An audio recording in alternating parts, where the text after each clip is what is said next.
Hey guys, Fox here with a updated set 11 deck profile.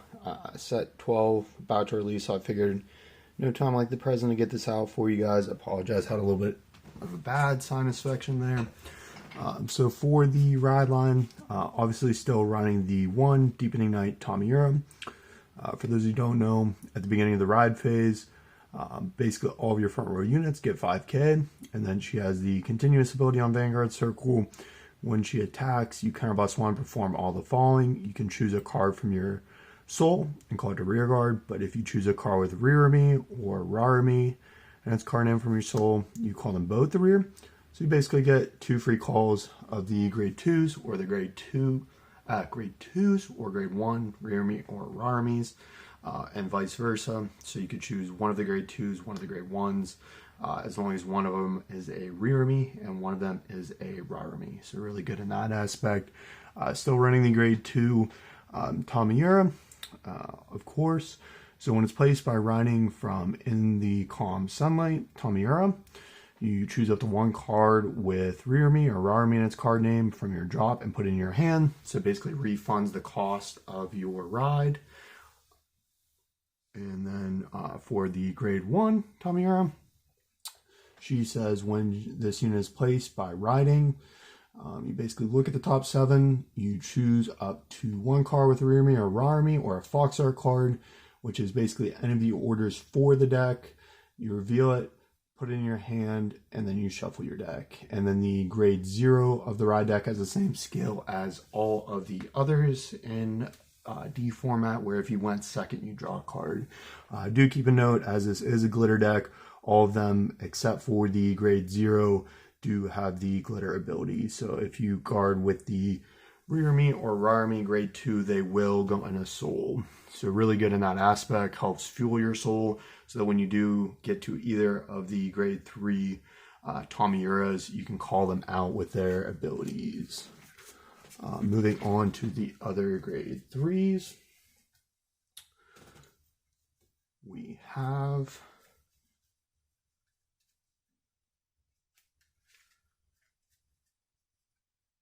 maxing out on the persona rides here. So we have 4 will-o-wisp-daybreak Tamayura. For those who don't know, her skill is when this unit is placed by riding the other Tamayura, you search your deck or drop for up to 1 order card without Regalis piece.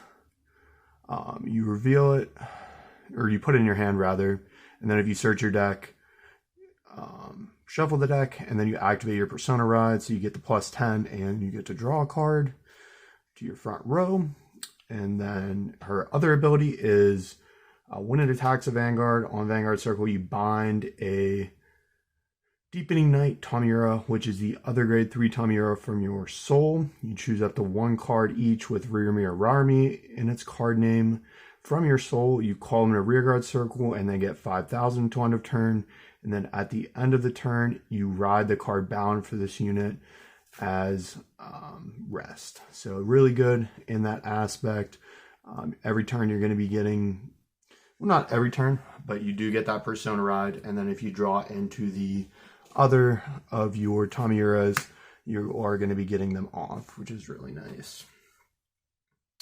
And then as far as other grade 3s, we are running 3 Scarlet of Fluttering Evanescent Life. This is a Foxar card, so you can search it with your Tamayura. So you play this card with Soul Blast 2.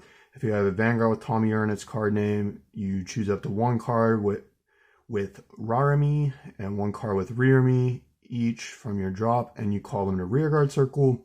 So really good. It helps get them out from your soul or from your drop zone to your field. So really good in that aspect.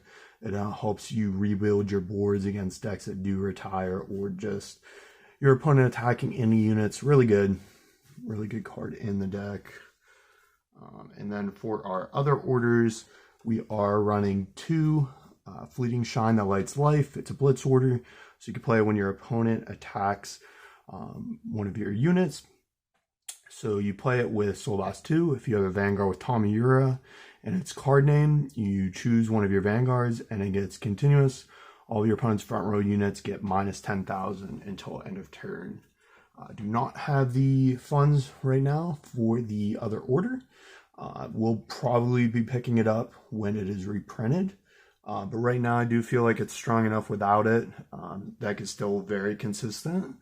But like I said, really, in my opinion, don't need it. And the deck is still very strong without it. And then moving on to other grade 2s, we are still running 4 of the old Rearme. Her skill is when it's placed on rearguard circle, if you have a rearguard with Rearme in its card name, or Rarme, sorry, you can soul blast 2, choose one of your opponent's rearguards, and your opponent puts that unit into your soul. So if you have the Rearme on soul, and then her other ability is it glitters with Tamayura. So when it's retired from Guardian Circle, you may put this card in your soul.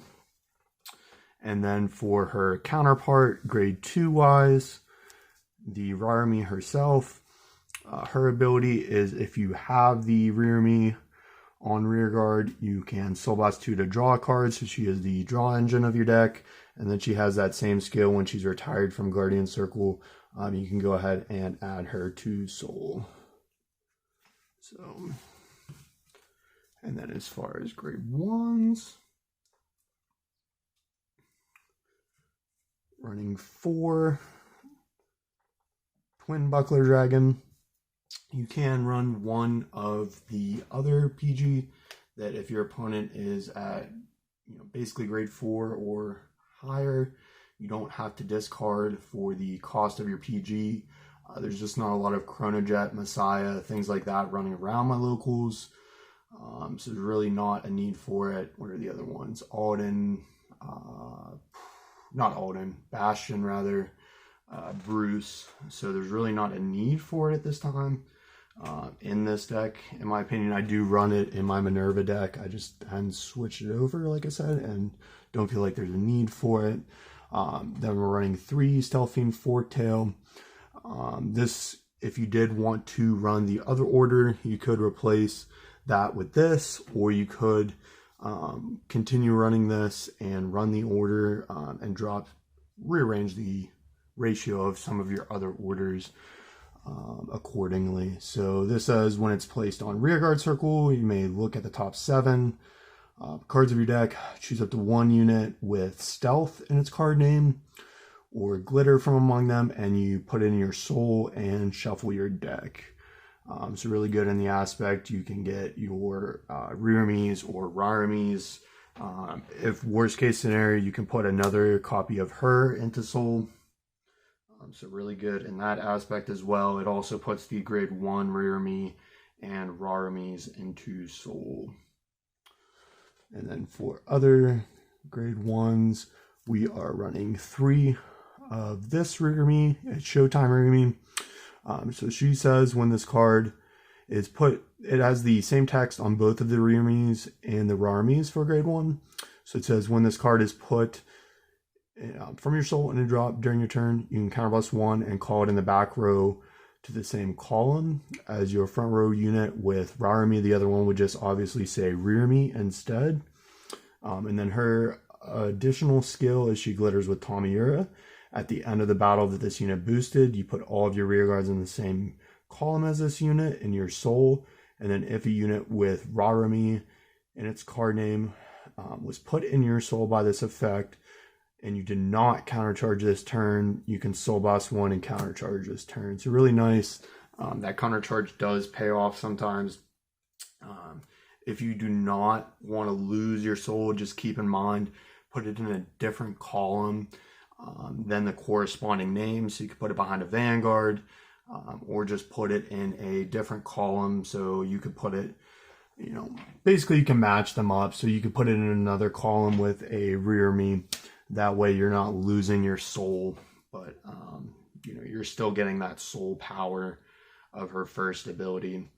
And then we are still running 3 of her counterpart. Like I said, Rarme still has the first ability, and then her other ability is Glitter with Tamayura. At the end of the battle, this unit boosted, put all of your rear guards in the same column as this unit into your soul. And then if a unit with rear maintenance card in was put in your soul by this effect, choose one of your units and it gets 5,000 power until end of turn. So that is a really good effect.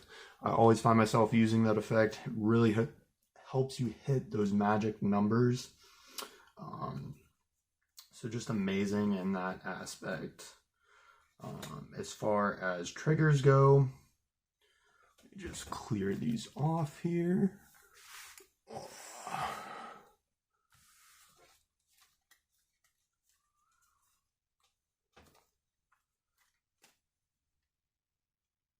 Running 4 heal.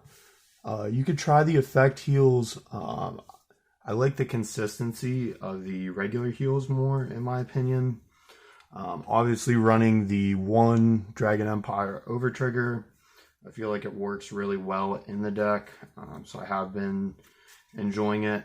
And pretty much, you know, it's the offensive over trigger. Usually when you get it off, you're going to win.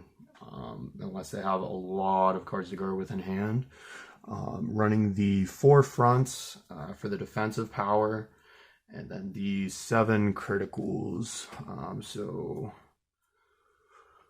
I do like the crits that go into soul if you have them, just because it does help you fuel that soul power in the deck. And there are certain times that the numbers of the columns do come in handy. I'm probably going to try out the draw triggers this week, because you do want to draw into those of the new Tamayuras, the will-o-wisp-Tamayuras. So a lot of people have been running that build as well, just running the draw triggers and the broken toys. But for right now, the more aggressive build has been working out just wonderfully for me as far as locals go. But yeah, that is the deck profile. What are you guys looking forward to most out of set 12? I hope you guys enjoyed. Remember to like, comment, subscribe, and we will see you guys next time.